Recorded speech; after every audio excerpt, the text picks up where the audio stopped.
do roll call real quick for us? Oh, she must be. Certainly. Roll Okay. call. Barber, Here. Galswick, Here. George, Here. Jorgensen, Here. Lee, Rothler, Here.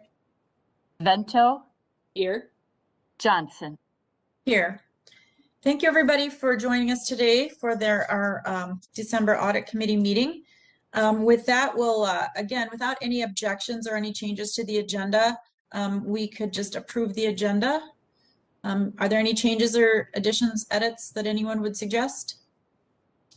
All right, then again, without objection, the agenda is approved. Move on to item 3, which is approval of the minutes. We've got a minutes that everyone's been mailed out for your review from the October 26th meeting of the Audit Committee. Could I have a motion and a second for approval? Vento moves approval. Moved by Vento. Is there a second? Second by Barber. Seconded by Barber. Any discussion? Seeing none, will you please call the roll, Tammy? Barber, Aye. Galswick, Aye. George, Aye. Jorgensen, Aye. Lee, Rothler, Aye. Vento, Aye. Johnson. Aye. Thank you, everybody, for approval of the minutes. We'll now move on to the business portion of our agenda. We have 2 items. We have program evaluation and audit strategic plan for 2022 through 2025. And I'll turn this over to Matt. All right, thank you, Madam Chair, members of the committee. Good to see you all virtually again. Got a couple agenda items for me to start with. The first one is the approval of our strategic plan for the next between 2022 and 2025. As you likely recall, I went over this plan in some detail at our October meeting and shared it with both members of the committee and also executive leadership over the past few weeks. Really haven't had a lot of feedback or changes, positive generally, if I've gotten any feedback. I just point attention to one bullet that I added between meetings under the first objective. It's just the last bullet about continue to lead in the introduction of best practices related to ethics and compliance. Just to reflect work that we've been really doing for quite a while, and we'll plan to continue to do, just an omission in the original plan. So I won't go through this in detail again, just for time's sake, but I'm happy to take any questions or discuss any points in detail. Thanks, Matt. Does the committee have any questions about the program evaluation and audit strategic plan?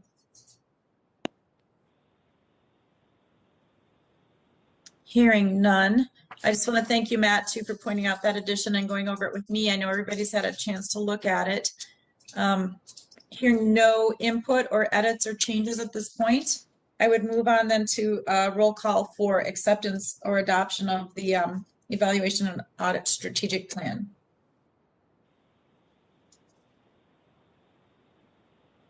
Tammy, do you want to do roll call? I'm sorry, did we get the motion and approval?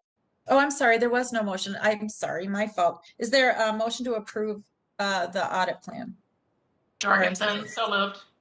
Okay, great. Is there a second? Vento seconds. Thank you very much. Now, is there any further discussion?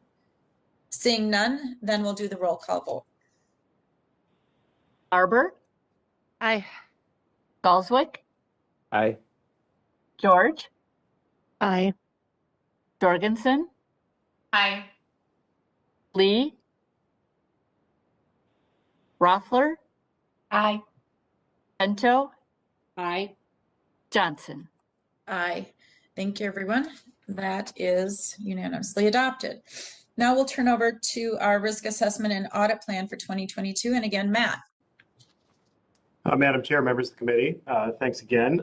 So this is the other business item. This is really one of the main business items this committee does throughout the year, and that is fulfilling the audit committee charter responsibility of approving our audit plan for the year. The IIA standards that we adhere to do require that we complete a risk-based audit plan and that it's approved by our committee. We actually bring this periodically for, just a reminder for those of you in the committee and those of you in the audience, we bring this actually quite a few of our meetings. It's really more of a fluid plan than it is a fixed 1 year, only look at it once a year type plan. So we do bring it throughout the year for updates and additions, deletions. But this one is more of the substantial, cleaning up, full risk assessment example of this plan. So I'm going to walk a little bit through the methodology and some of the risks that we highlighted, go through the plan, and then there's a piece at the end I want to highlight for the committee that will be a little bit more focused on how these committee meetings will go through the year. So I'm just going to see if I can bear with me. I am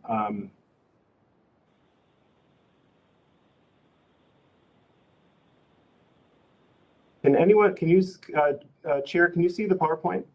Yes. Okay. Let's go to presentation mode.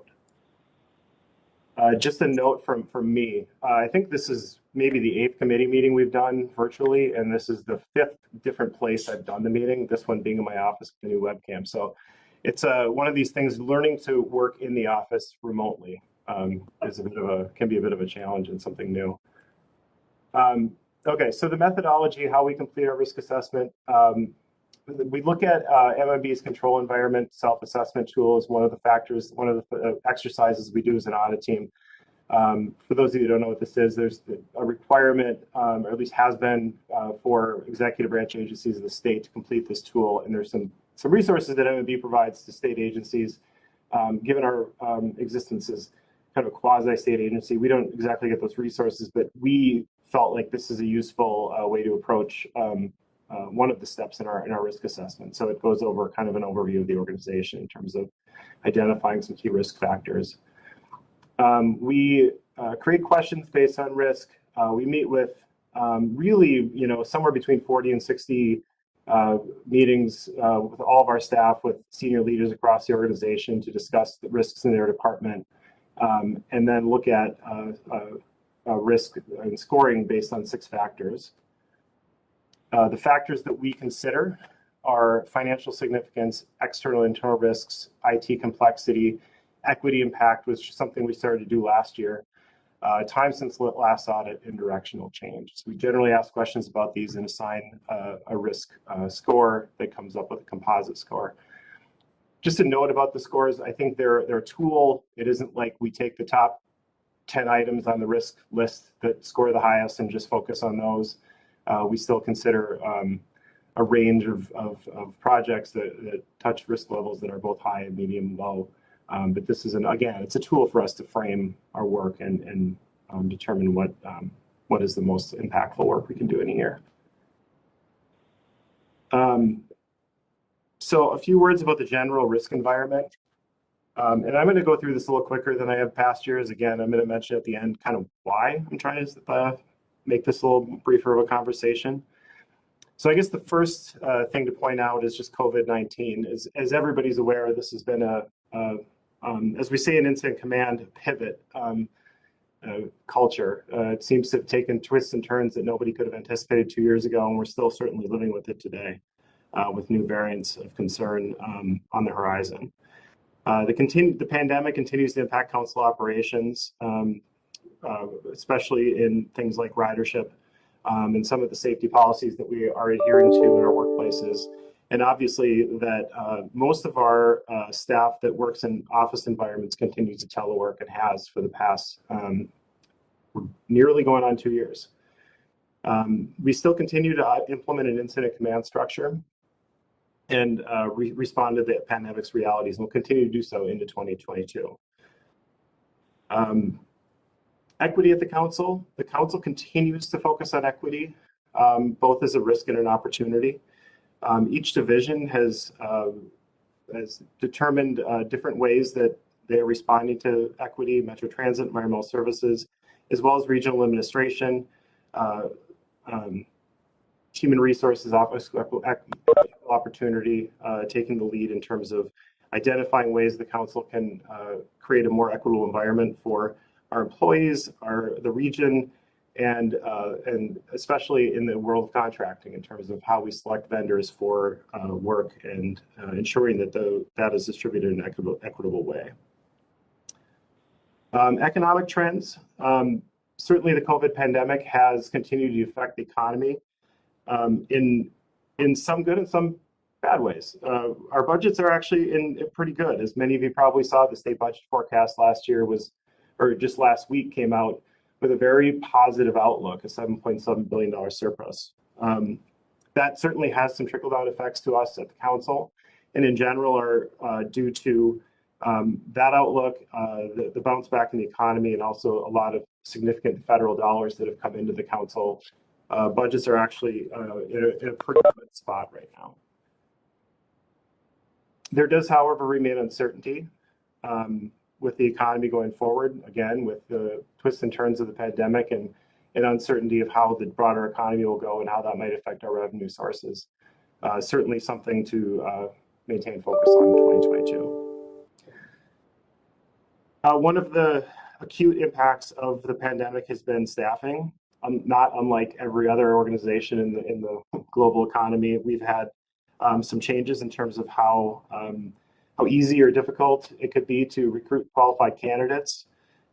Certainly, certain positions have been more challenging than others, and we continue to deal with trying to ensure that we have an adequate workforce to provide the service levels that we expect to provide to the region. As I mentioned, not only are we delaying our return to the office, but many other organizations are doing the same.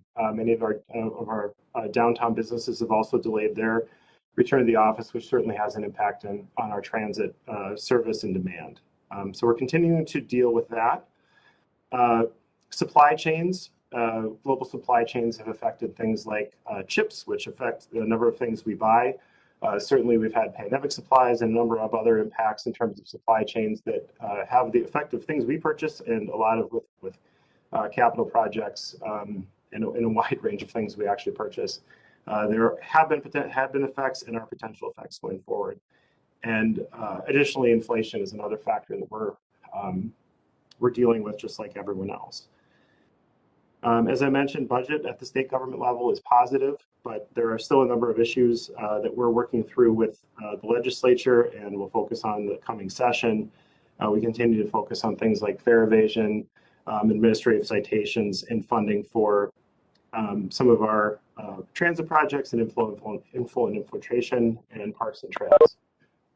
So a lot to keep an eye on with regard to the state legislature. And the last area I want to highlight is cybersecurity. Cyber attacks using social engineering to deploy ransomware are continuing increasing threat, especially in remote work environments, which we continue to maintain for a lot of our staff. I'll also highlight that given the role the council has in operating critical infrastructure such as wastewater treatment and transit systems, adherence to cybersecurity frameworks such as the NIST framework are essential, and continuing to monitor and assess our own ability to respond and mitigate threats in the cyber world.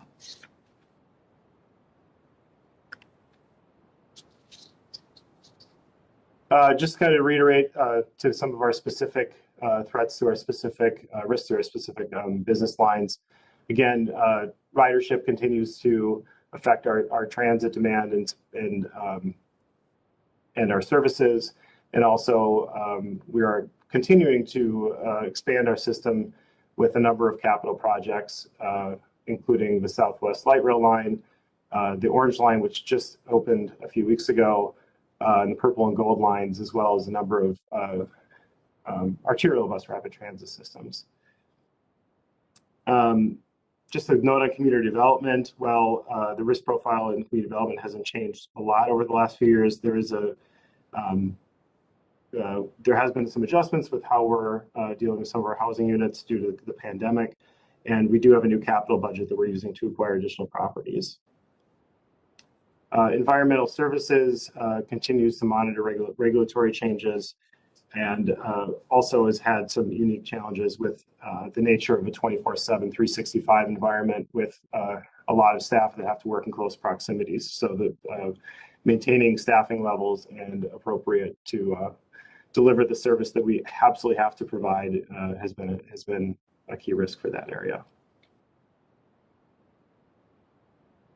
Well, that is basically just the summary of very high level of risks. Moving on to some of the areas that we take into account is our external audit environment. In part because this affects, how we look at the assurance coverage provided to the council, and in part drives what we do for our audit plan. So some of the key external audits, this isn't a comprehensive list, but some of the key ones, our annual state audit will start again, as it always does, in the spring, and you'll be kept apprised of that through entrance and exit conferences at the committee level. We will plan on having an FTA triennial review this year. We've just been notified that we need to start submitting documentation for the triennial review. This is a comprehensive, typically every 3 years, but we're 4 years out from our last one due to the pandemic. That covers just about every area we have in transit, financial capacity, procurement, et cetera, and will be a pretty significant effort for the team responding sometime during the year. We're just finishing another FTA review on recovery funds. This really just has to do with the support we provide the FTA for our draws. A little subtle difference that some of the funding we got through the CARES Act and other sources was used for operating funds, a little different than some of the draws we've used before, which typically primarily focus on capital. So we're working with the FTA and their contractor on closing that audit out right now. And we have an IRS general obligations wastewater review of our bonding process. We've actually just finished one a few months ago, and we're starting a new one now. So one other note there was some attention with the Office of Legislative Auditor around Southwest Light Rail that we responded to. It was not an external audit, it was just an inquiry that we've worked with the OLA to provide them with some information. The OLA drafted a memo, but decided not to engage in any audit work this year. However, it does remain on the table as a possibility for the next year down the road. But I'll let you know if we have anything more formal from the Office of Legislative Auditor.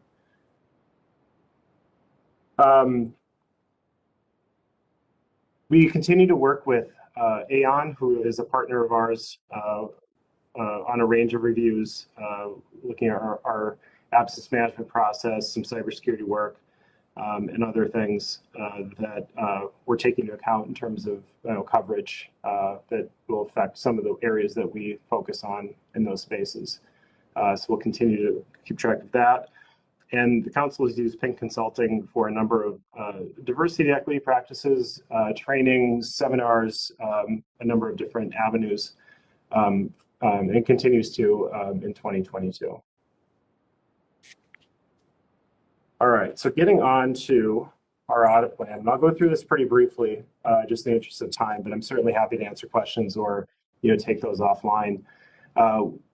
We put out this audit plan. Typically, we used to say in the audit plan accounted for 75% of our time.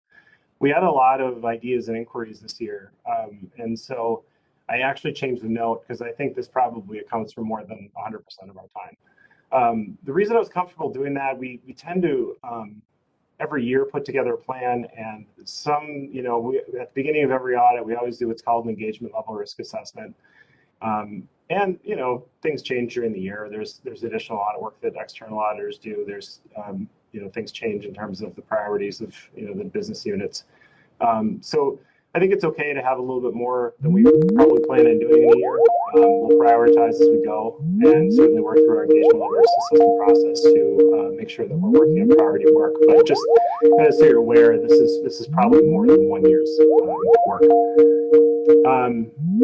Looking at council-wide, looking at some work around our MCUP program. That's a purchasing program around highlighting underutilized businesses. One of the reasons to focus on this program is because it doesn't have really any other coverage. We have a similar program called the Disadvantaged Business Entities that is audited by the Federal Transit Administration regularly. This program isn't, so that's why the focus on that one. Contract administration, grants administration, IT general controls, working through a internal control questionnaire. There probably will be a few questions at a time to try to get around to a lot of different IT general controls.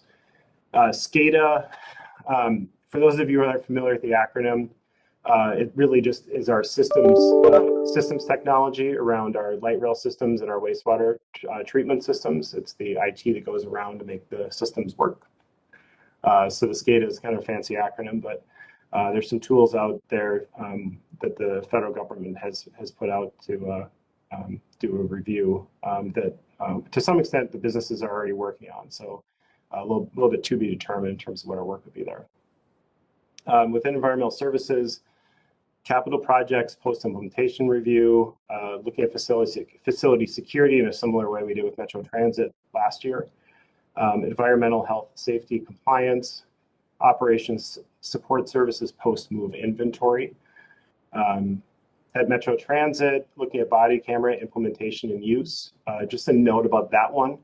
Going forward, starting in 2023, our state auditor partners will likely be tasked with doing a regular statutory every 2-year review of our body cams.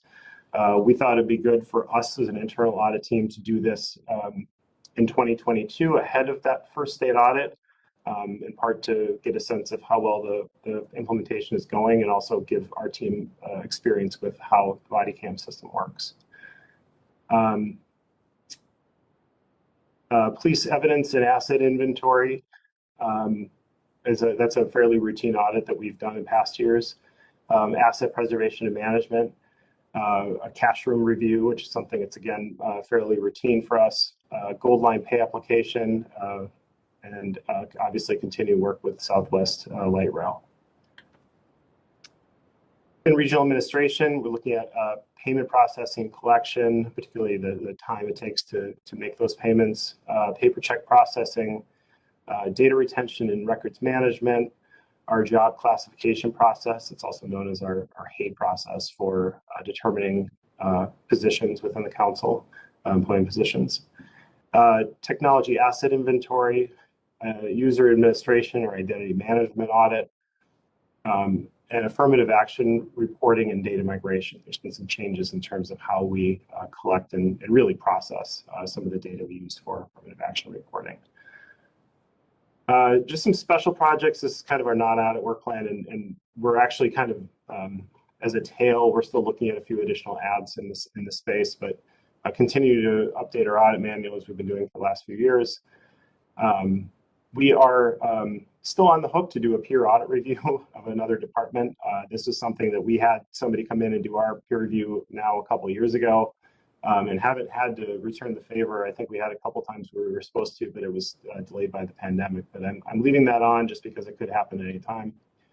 Continue to work around fraud awareness, updates to our investigative and fraud policies and procedures. And we are right now working on a NAVEX Ethics Point program enablement, which is really just we've had our Ethics Point program for reporting complaints and violations of employment policies for about 1 year. And we have our contractor back in to work with the users of the system to try to make some improvements and think about how we can best use the system to do some reporting to various groups. So it's been a fruitful project so far and expect some good results out of that one.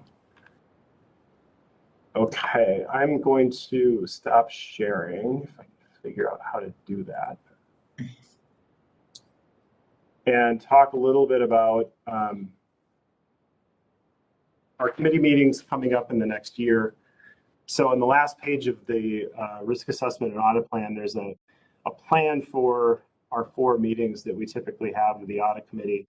And one of the things, just some feedback I got from some of the committee members was it'd be helpful for them to hear from a little bit more, not just from the audit department, but some of the key managers around the council about risks, controls, governance, et cetera. And so what I'm proposing is to allow about 30 minutes of each meeting in the next year to have a discussion around one topic. And I haven't, just to be clear, I've talked to some of the people on the list, Craig Bance, for example, about IT, but I haven't talked to everybody. We'll kind of figure out what the schedule looks like, what the topics will be. I'd like to have something like 15 minutes presentation, something like 15 minutes of questions. Really, the intent here is to, as the audit committee fulfilling its full charter of oversight of risk control, governance, et cetera, to be able to get a little bit more context about some of the risks at the council and hear from other people than just our audit team all the time. So we'll still plan on doing presentations of our audit work. We're trying to think about how that's going to look. Maybe it'll be a little more streamlined and we'll just highlight some of the findings rather than going through everything. But certainly would love to hear from committee members about, if there's any ideas about topics or, the type of presentation you might want to hear or people you would like to hear from. We can certainly work on that and update the schedule as we need to. So with that, I'm going to stop talking for a minute, get a drink of water, and take any questions. And then when we're complete with that, we'll ask for approval of the audit plan.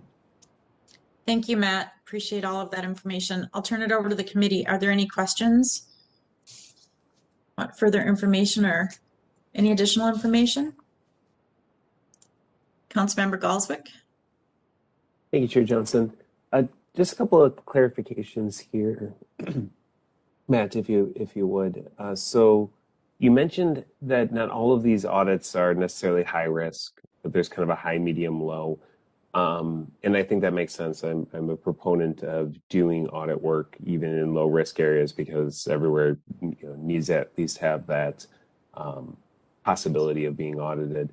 But is there a breakdown of that? Do you have that broken down for these particular audits? And then this kind of ties to my second question of recognizing that you have built an audit plan that goes beyond your resources. Are you prioritizing the high risk audits, or are there some particular audits on this list that you would say, we for sure know that these are our 8 biggest priorities. We got to get to these this year. And then the rest are kind of, what we kind of think of at the university as tier 2, where, we might swap these out, or we might do depending on timing or whatever might come out. So kind of a 2-part question there. Sure. Committee member Galswick, members of the committee. So as far as a breakdown, we have a risk register that has all of our business units aligned with our scores, and then it attaches to what the selected audit work is. And so it does tie out to where that risk level went. Now, like the business unit has kind of a comprehensive, the risk is set at the business unit level. So the audits don't directly tie to that specific risk as the number, but they are aligned, if that makes some sense. So we do think of it that way, although it's not exactly a one-to-one. Like the audit isn't exactly a one-to-one like the line on the risk register, if that makes sense. Yeah. Is that kind of getting at your question?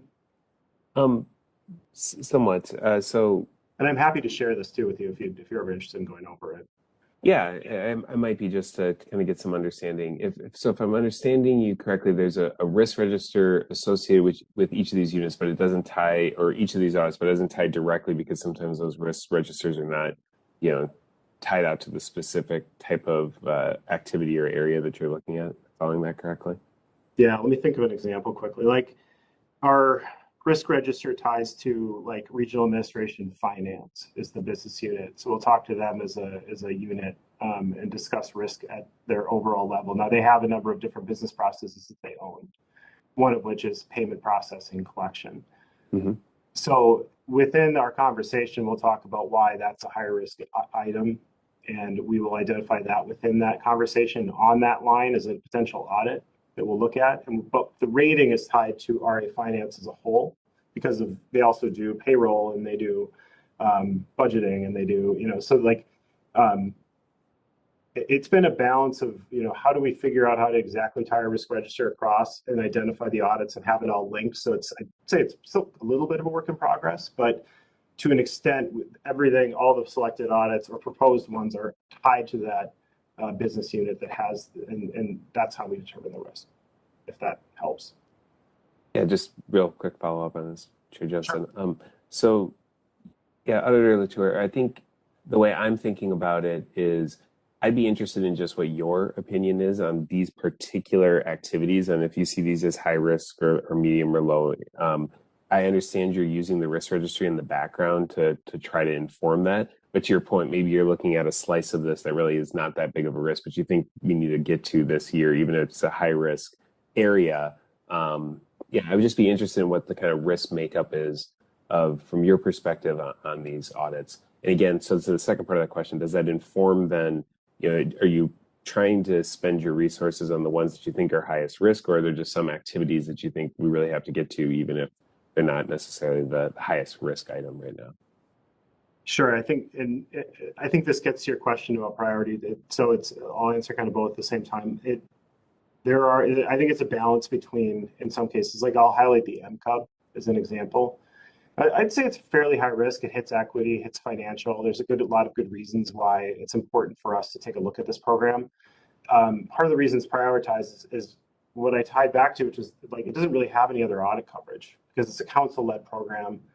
So the FDA is not going to look at it. It's not really state auditor responsibility. So for us, it falls a little bit higher, even if it's not as big of a deal, like from a financial standpoint, as some of our capital projects are, where there's a lot of, it's directly like Southwest. A single change order at Southwest can be larger than many of these, like this whole list combined, and that's all we would do if we just focus entirely on financial risk. So it's the balance between those things. So there's a couple of these that haven't had some attention for a while. That's that time since last audit. If we haven't touched on something, if it doesn't have other audit coverage, we might prioritize it first. So like that's an area that we're working on right now. MCUB was actually on the audit plan last year. We're getting underway this month with that project. Job classification is another one that just with a lot of changes in the environment, the risk environment around hiring. It seems like a project that we wanted to tackle sooner rather than later. So it's a delicate balance of like what's prioritized, and it's a bit fluid. When we start getting close to the end of a team with audit work, we'll start to think about what's next. We'll kind of take a fresh look at the audit plan. Like, what are these things? What items on here might have had an increased risk profile? We might have heard something that there is this is just kind of ear to the ground audit stuff that you hear, there's been some glitchy things with that program for a while, or somebody had a bad experience with it internally. So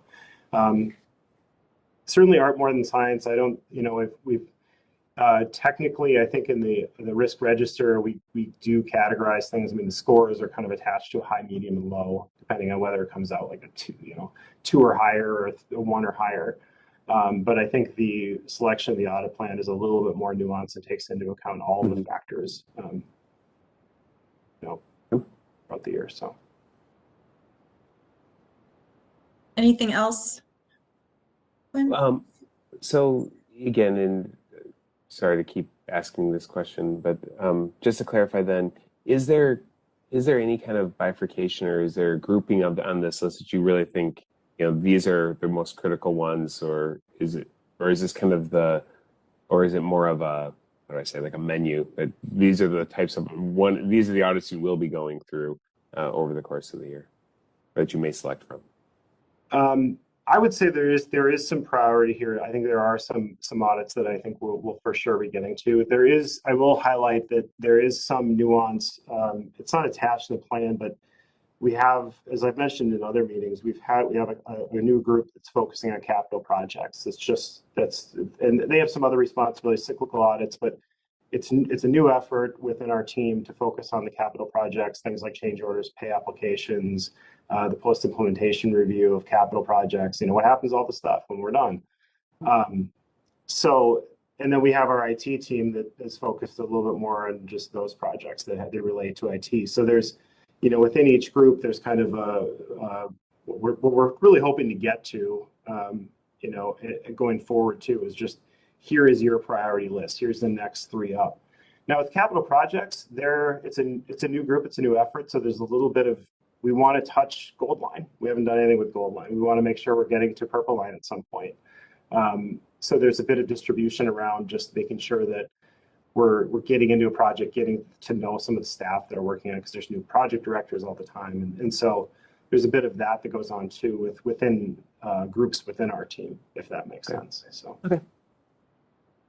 Thank you. And Matt, just for those of us who don't live and work in the world of audit every day, if there's just a simple way to asterisk or, just mark the maybe ones that would be of special note for one reason or another that I think was highlighted in the discussion just now, maybe that's something to add going forward, just so that we go, oh yeah, I remember that was because of and had the backstory of this or something like that. That's all. Councilmember Barber, did you have a question? Yeah, thank you, Madam Chair. Mine's a little more in the weeds. So I have a question just about the body worn camera audit. So this is a new program for us, which means new policies and procedures. And so I'm kind of curious, are you auditing against the policies and procedures, or are you looking at usage of the body cameras and things like data storage and data security and that type of thing? Because it's much easier if we need to change any of those policies and procedures to do it earlier in the program. And so I'm kind of wondering what you're looking at so that we can look and make sure that we have the right program in place. Councilwoman Barber, or members of the committee, the answer to all that is yes. I mean, that is, we spoke to the state auditor about what their process. So the state auditor does this for other entities, and they have a written audit program. And they wouldn't share that in whole cloth with us, but they did go over in general what it is. And it does touch on exactly what you said. Are the policies and procedures in place? Is there data retention? Is there data security? Are we saving? So if we did a sample of days with, and pulled a random sample of officers, could we get that data from those days? So all of those are components of it. I think what we'll do is, again, with our engagement level risk assessment, we'll look at all of these processes and identify those highest risk areas, or we'll certainly start with policies and procedures in terms of making sure that they're in place. And that really is the intent of our work here, is to get an initial look. The state auditor needs at least 2 years of data to start. That's why they won't do it this year. And so it's a kind of a good opportunity for us to get that initial look and try to make some improvements and make some recommendations if we need to in advance of that regular state audit coming up. Great. I'm glad to hear we're doing that ahead of the state audit. That's good to hear. Thank you. Great question. Are there any other questions? Anything else the committee wants to discuss on this item? Well, Matt, thank you very much for putting this together. Thanks to the whole team. Thanks to the whole organization, because everybody is wrapped into this and working to ensure that as we look towards a very, very robust plan for 2022, knowing that we probably can't get to all of it, but just recognizing the lift that goes into all of it, and the importance of the work and all of your diligence in putting this plan together. I really appreciate that. Hearing no other discussion on this item, then I would request a motion to approve and a second. Moved by Barber. And is there a second? Seconded by Rothler.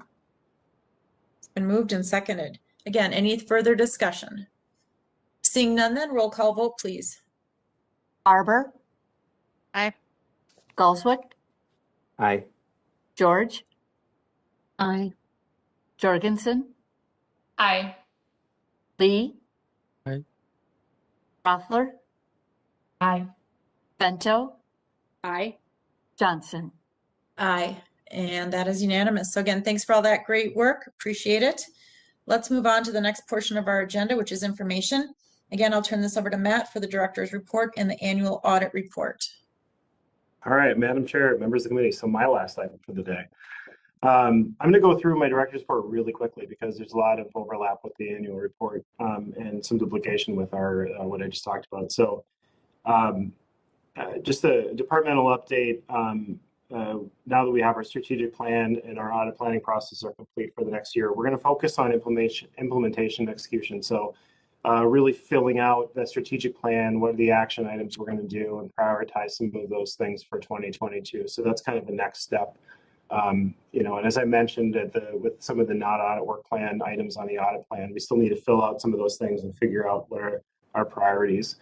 And then we also have to make some decisions about filling some existing positions that we have open, and also potentially looking at down the road of whether there's potential growth within the audit team to address things like our, you know, our IT areas or capital projects. So that's something that we'll work with regional administration to do early in the new year.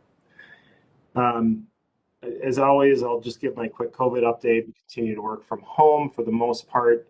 Some of us are coming in periodically, but not terribly regular basis. And my disclosure that I continue to work on the incident command structure in the role of planning chief for Robert Street. And we'll continue to do so likely until the end of the pandemic. The workload on that, at least for me, is ebbed a bit toward the end of the year. Had some quite a bit of activity with the Delta increase and some requirements around vaccinations and testing, and there's still a few responsibilities I have, but the hours have gone down a little bit on that front. I spoke about the external audits already. You'll hear about some of the recently completed projects today, and we also have our local agent security officer contract review. That audit is complete. We're just waiting for some management responses, so you'll hear about that at our next meeting. Just wanted to highlight ongoing projects. So this is really kind of that initial swath of projects that we'll be working on in the next early in the next year, and are already really started in earnest on these projects. One about MnDOT funding agreements, one about job classification process, the paper check processing, North Star, which is an annual kind of a process audit that we do every year, and Southwest Light Rail change order review. And also highlight our MCUB audit, likely will be off the ground relatively shortly as well. I'm going to skip the rest of the director's report because I think I'm going to be talking about most of it, what's left in the annual audit report. So I'm going to make an attempt to just share this document. And this came out in the materials. I still have that.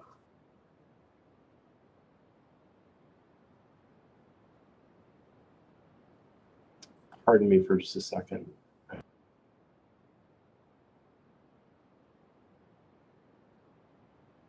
Chair, can you see the audit report? Is that what's sharing right now? Yep, I can see it. Okay, all right. So we did this last in 2019. I'll just be honest, it didn't get done last year in part because of the incident command structure. And so this version of it includes both 20 and 21. And we're going to plan on doing this every year going forward, and probably looking at some slight updates in terms of the format. But basically, it's similar to what we've seen before. There's some information about our committee and our team. One thing that I wanted to make sure I highlighted for the committee is, I've mentioned we're working on our database and trying to improve some of our, as it says in the strategic plan, work on some of our key performance indicators. So I'm highlighting in the report a analysis of how many projects we completed over 20 and 21. I think just of note here, one of the things we're trying to square away a little bit is you may have noticed that there aren't any consulting projects specifically listed in the audit plan this year. I'm really, historically, we had more consulting projects on our audit plan. I'm really trying to get away from doing consulting unless it's explicitly requested by management. We didn't have any of those this year, so trying to focus more on having everything come through, be an audit and adhere to audit standards. So, but within the plan over the last couple of years, these are the metrics in terms of completion. It's a little bit complicated just by the fact that with a rolling plan, the percentages probably are lower than what we actually completed because some items appeared on both plans. So, and we had a few projects that are like contract administration that we didn't specifically work on, but we did do some contract audits through the year. So we're one of the focus areas for 2022 is going to be to get this part of the follow-up to be a little bit better in terms of being clear with the audit plan, what we completed and what we're still working on or what we dropped. But these are the metrics for the year. And then I just also highlight the follow-up with tracking recommendations. So within the database, we now have the information. We're still working on like getting the reporting functions, but I had some people on the team go in and look through our past 2 years of work to identify how many of the recommendations we've made and how many are still open. And we'll plan to do this, some version of this, probably an improved version of this, actually more frequently than just annually, probably at every meeting. So just wanted to highlight that for the committee. I know the follow-up has been an important area for this committee, and we continue to work on making sure that this is that we're continuing to follow up. I also will note that on the audit plan, we added 8 areas that we plan to follow up in specifically. So we're actually allotting some time within the audit plan to ensure that we're coming back around on topics that we have open recommendations. So want to highlight that for the committee. There's some information about some of our process improvement practices that we're continuing to work on. A list of some of the accomplishments we've done over the last couple of years, some special projects, and some information about looking ahead. So just want to go through that quickly. This isn't a business item, so no need for a vote, but I will take any questions that anybody has. Thanks, Matt. Are there any questions from the committee? Madam Chair, this is Andra. I have a question for Matt. Matt, on the chart we were just looking at, when you say recommendations, does that equate to a finding, or are there multiple recommendations associated with a finding?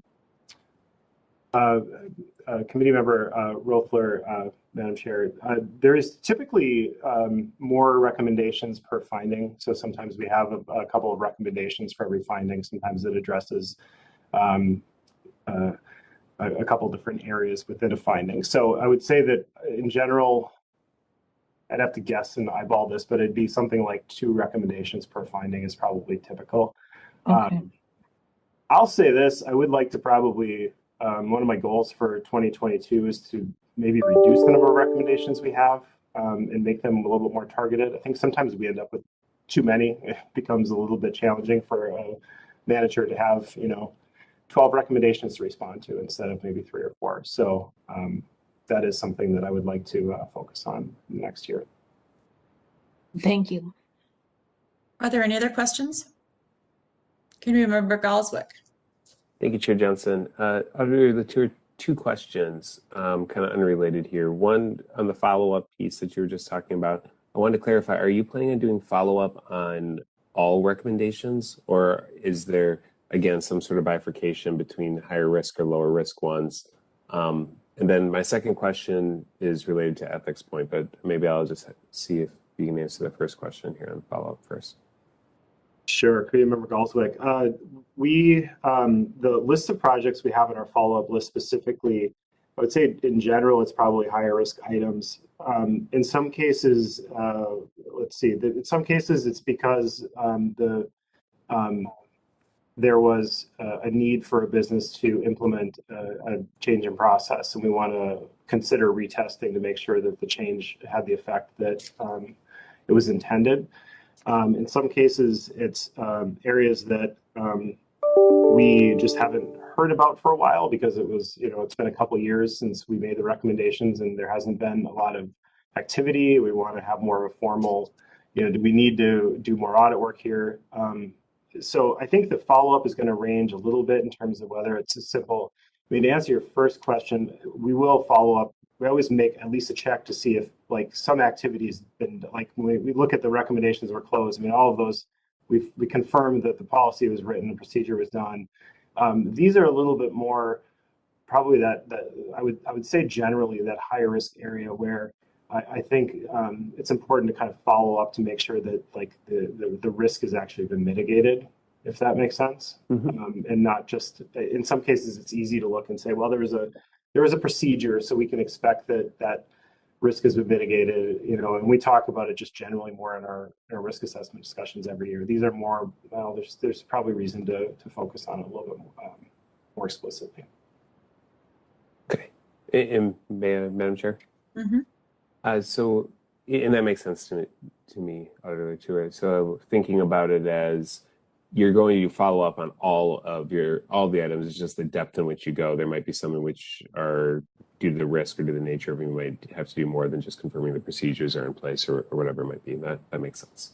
To my ethics point question, I was wondering if, and I know it's still early, so I'm not surprised we don't really have this yet, but if eventually, if you're thinking of providing some summary statistics to the board or to the committee, I should say, providing some info just on how many reports have you received, how many have been substantiated in some way. I know we won't want to get into the specific details in this sort of forum, but just to kind of get some sort of feel of what's out there.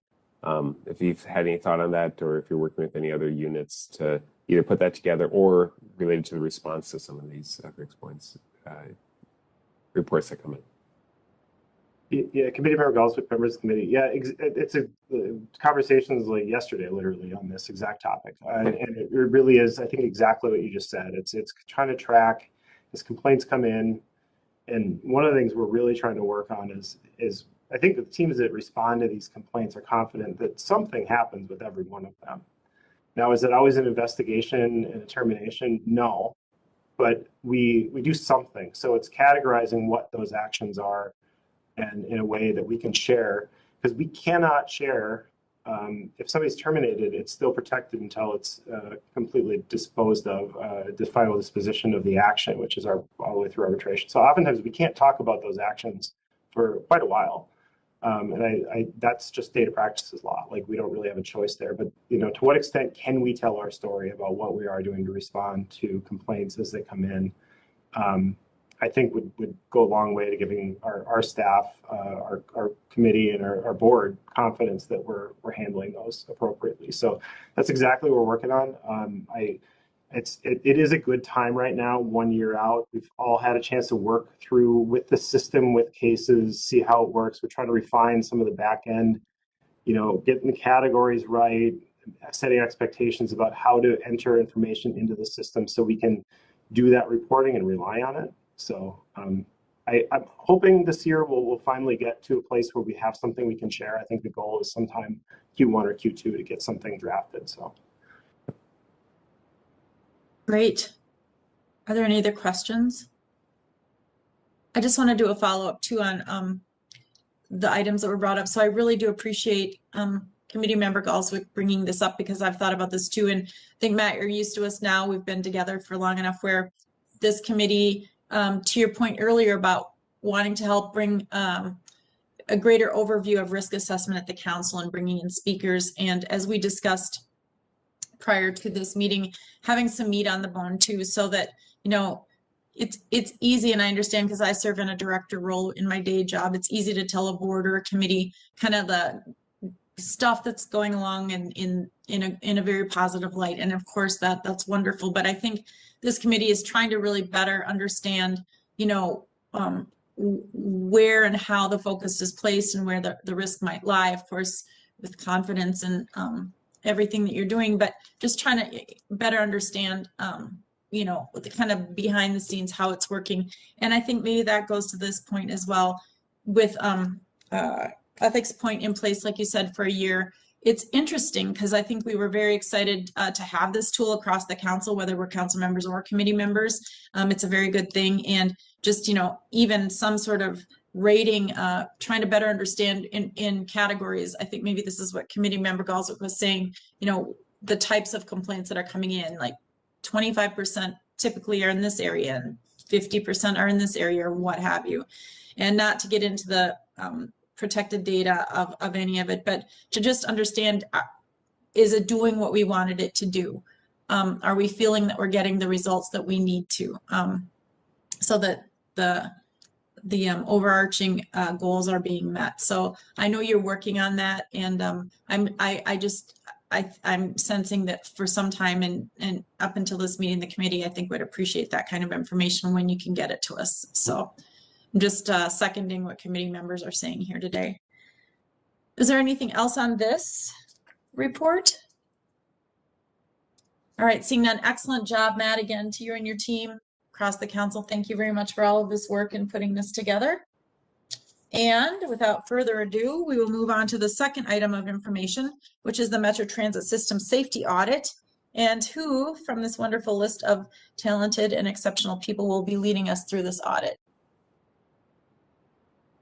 Madam Chair, members of the committee, that team will be myself, Nicholas Jelinek, and then my teammates, Timothy Larson and Tunde Ogungabasan. Excellent. Thank you.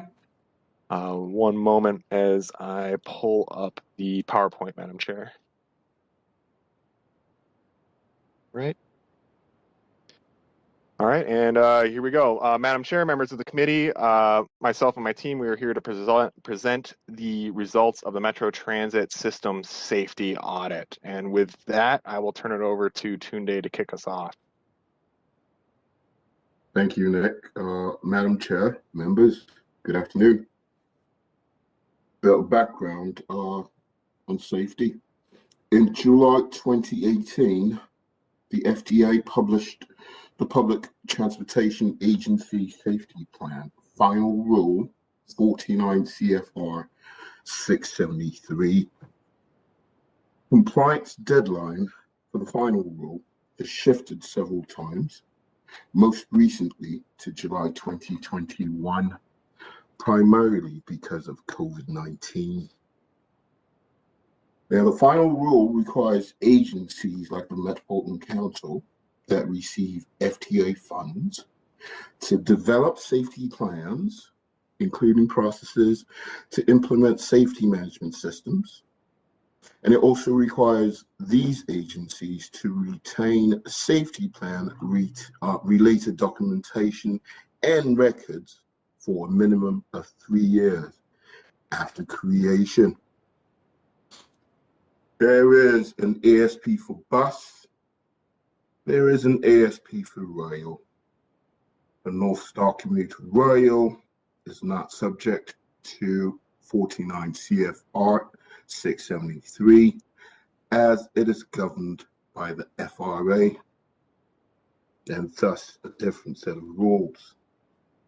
Now, the Minnesota Office of State Safety Oversight, aka MINOSA, is the FDA designated state safety oversight agency and is thus responsible for conducting the triennial audit of the Metro Transit Light Rail. Last or most recent audit was conducted in September through October of 2020. In doing its part on safety, the Metropolitan Council has developed HR 9-1A, and this procedure identifies safety in health programs currently in use at the Metropolitan Council. Most of these programs are required by OSHA. All right. About our objectives, our review had 3 main objectives: to determine bus safety plan compliance with the final rule, and to ensure that the retention regimen is maintained as required. Also to follow up on corrective action plans that result from MINOSA's 2020 triennial audit of light rail safety. And finally, to assess the strategies deployed in the implementation of Metro Transit's safety program and its adherence to HR 9-1A. The scope of the review covered the most recent agency safety plans for both bus and rail. Our review is limited to Metro Transit operations. All right. To help us assess compliance with the final rule, we reviewed, as I said before, the most current agency safety plans. We looked at the safety department's internal safety audit program plan. We took a gander at MINOSA's audit report and MINOSA's CAP tracking log, amongst a host of other supporting documents. Audit also conducted phone interviews with safety staff. And additionally, Audit visited the Nicolette and Haywood garages. I will now hand off to Timo for some more on our observations.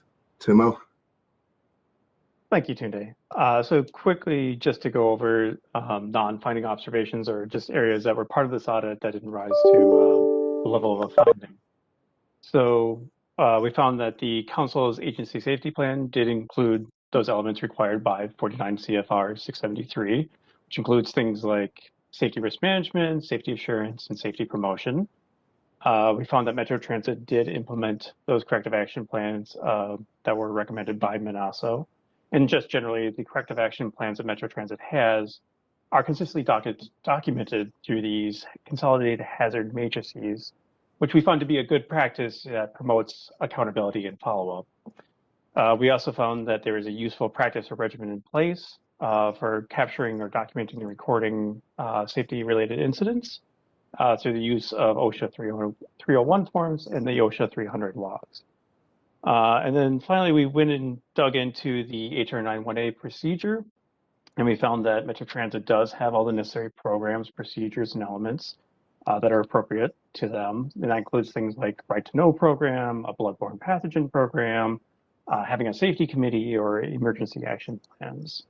Another component of that is some of the training requirements in there, and we were able to find the training materials and the records of trainings that actually took place. With that, I will turn it over to Nick to go through observations. Thanks, Tim. And Madam Chair, members of the committee, we're going to present these a little bit differently than we have in the past for the sake of time. In this case, we will present to you, we wanted to highlight 2 findings and 3 recommendations that go along with them. In every case, management has agreed with the findings and are working on addressing the recommendations.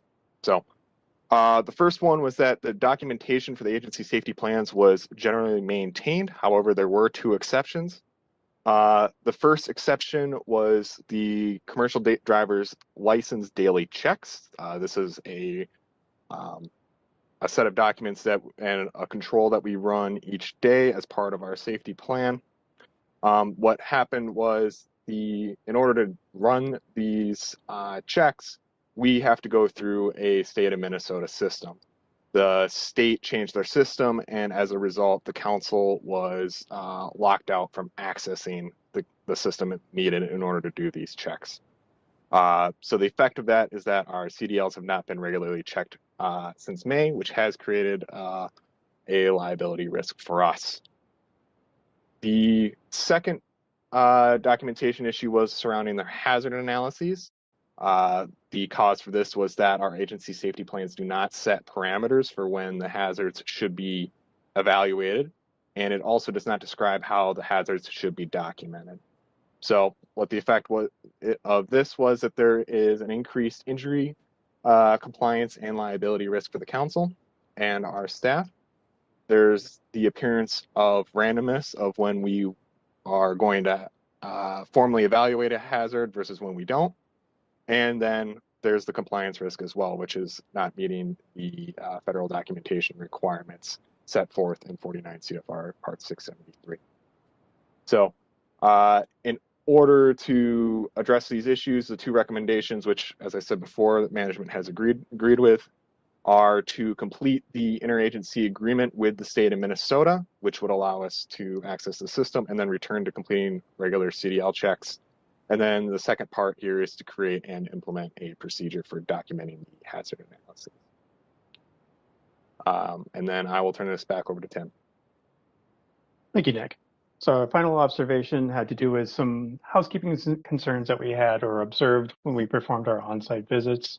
And these included things like there was an employee's lunch and personal effects on a workbench along with other equipment and pieces and parts. There were some stands behind the CNC machine that posed a potential tripping hazard. There was another workspace that had empty boxes, packaging material, and trash on it, right below a sign that says, "Please do not leave any trash on this table." So when we were trying to get at the root cause of this, it was hard to do because we couldn't get to who the responsible person was. But in the case of the person with their lunch and personal effects on the workbench, it's believed that this person was trying to adhere to the COVID-19 restrictions and social distancing. And so they took their break outside of the designated area. Another contributing factor may be that there's no formal housekeeping organizational method in place. Next slide. Oh, sorry. The effect of this obviously is that the employees, there's a potential that the employees or their coworkers can become or be injured or harmed.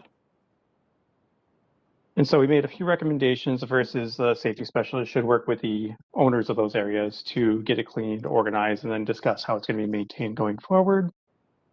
And then management should determine a method that allows employees to take their breaks in a designated area and complies with the COVID-19 restrictions. And then finally, management may want to consider or look into following a formal workplace organizational or housekeeping method. And then with that, we will open it up for questions. Thank you for the presentation. Are there any questions from the committee? Any questions at all? Madam Chair, this is Andra.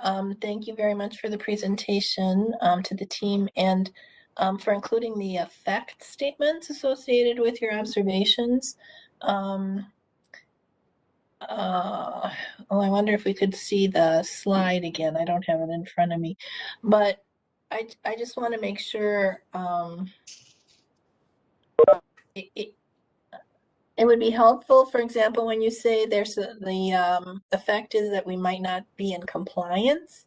If you could just take it a step further and maybe talk about what the implications of that is. So that's sort of the risk, but the effect might be that the council loses funding or kind of the impact to the organization of having you know, a finding or identified risk in a particular area. I hope that made sense. Madam Chair, members of the committee, member Roethler, yes, that does make sense. To answer your question, in this case, we are risking we would be risking a finding in our FTA triennial. The requirement is that we maintain the documents that we set forth in our agency safety plans, and in this case, we were not. So. And when we have a finding in that triangle audit, what is the consequence of that? Madam Chair, I would actually defer to Director Latour on this one. Madam Chair, members of the committee, I would say that our triennial is wrapped up with all of the funding we get from the federal government or the Federal Transit Administration. You know, typically findings within a triennial are handled just with follow-up. We usually close them with the FTA. It typically wouldn't affect our funding. However, certainly it has the potential to. I mean, they are our funding partner, and it's part of the reason that they do compliance reviews with regard to all of these topics.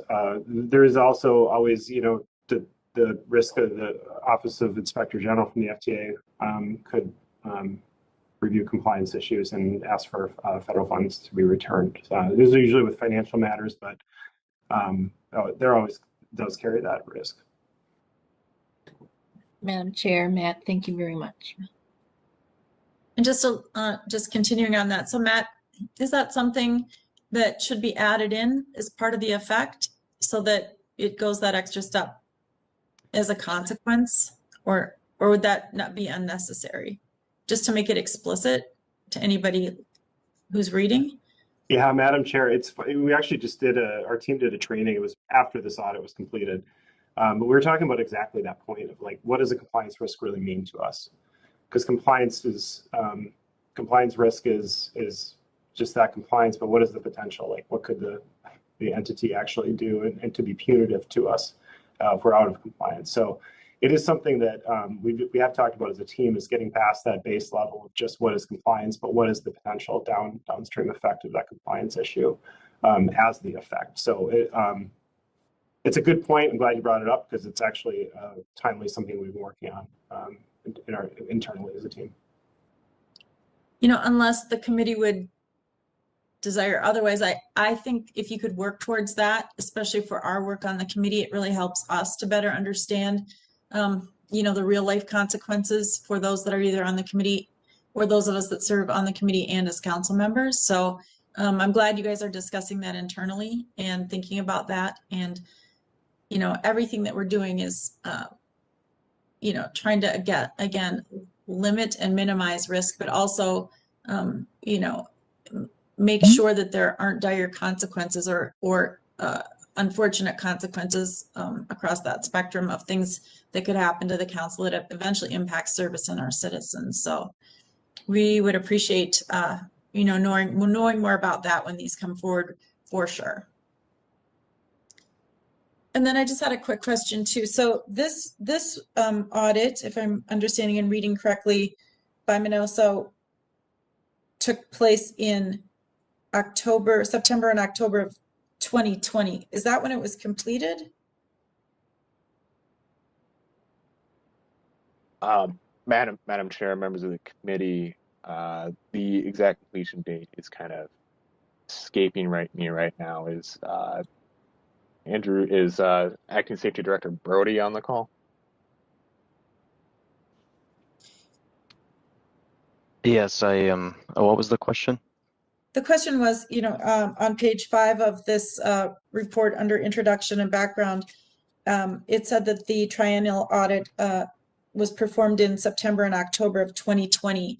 Is that when it commenced, or was that when it was completed, or just trying to get an idea of how long the scope of the audit was, how long it took? Because as I look at the timetable under the response and recommendations for items 1 and 2, we've still got until July 31st, 2020 for it to be addressed or corrected, unless it already has been, and this is just the deadline by which we have to meet that date. Because I see on the spreadsheet it says follow-up action confirmation, but I think I'm hearing that there's still work that needs to be done. On item 3 on the spreadsheet from page 13, on that action item, we go until March 31st of 2022. So I'm just trying to understand when the audit commenced, when it was finished, the recommendations were revealed, and then we start working with team members to correct and address them, and then how we report that back. And maybe that's all been completed ahead of these dates, but it just feels like they're not completed yet, but maybe I'm misunderstanding. Madam Chair and committee members, yeah, I would have to check on the actual date as to when it was completed. I know there is one outstanding item, and it's not necessarily a finding. It is a recommendation by our oversight office, State Safety Oversight Office, and that is a safety statement / slogan. Again, it wasn't a finding, it was a recommendation through the audit, but I believe all the other items have been completed from the Minoso audit. And the last audit, I actually just got word, the last audit was completed through August, September this year, 2021. So it has been completed. We just have one follow-up item from that audit. Okay, great. And again, I think because I don't do this for a living, I'm just trying to understand when it says the audit was performed and we're looking at fall of 2020, just how that plays out over the span of potentially more than a year and a half. But I can take that offline with Matt afterwards too, unless anyone else cares to listen to this, but it's fine. I'm just trying to understand, I guess, the cadence and the rhythm of how these work and how they end up getting completed is all. Well, Madam Chair, we can certainly take this offline, but I'll say that the Minoso does work on a regular basis with us. Typically, they're on site for a few days, and at the exit conference, when they're on site, there's a list of action items to be completed. So it's typically like when I need to check, but I'm fairly certain when we say they were on site, it was a brief on site with those findings and recommendations being issued at the time. But we can take that discussion offline if you want more detail on exactly how that works. Okay, yeah, I would appreciate that. And again, just just reading it, I'm like, okay, it was completed in 2020. This must be about a year's long process because we've got deadlines going into 2022. So I'm just trying to understand the span of it when it seems like perhaps some of this was pretty straightforward once the recommendations came forward, but I don't want to take more time from today.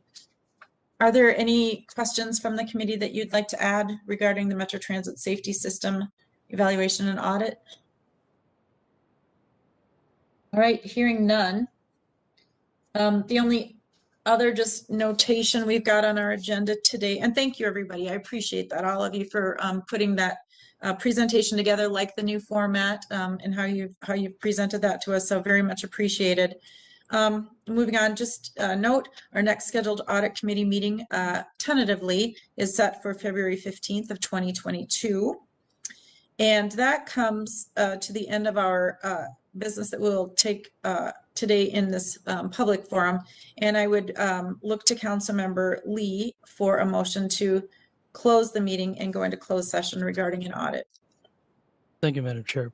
Madam Chair, I move that this meeting be closed to the public pursuant to Minnesota Statute Section 13D.05 Subdivision 3B, so the committee can discuss data classified as not public. Thank you, Councilmember Lee. Is there a second? Is there a second? Vento seconds. Thank you, Councilmember Vento. No discussion on this. All those in, or should we do roll call vote, Tammy, on this as well? That's correct, Chair Johnson. Let's do a roll call. Barber, Aye. Galswick, Aye. George, Aye. Jorgensen, Aye. Lee. Aye. Rothler, Aye. Bento, Aye. Johnson. Aye. And we will close this meeting, and there will be no other meeting, no other items to come before us after this closed session. So once it's over, we'll have completed our work for today's meeting. So everybody hang on and we'll move into closed session.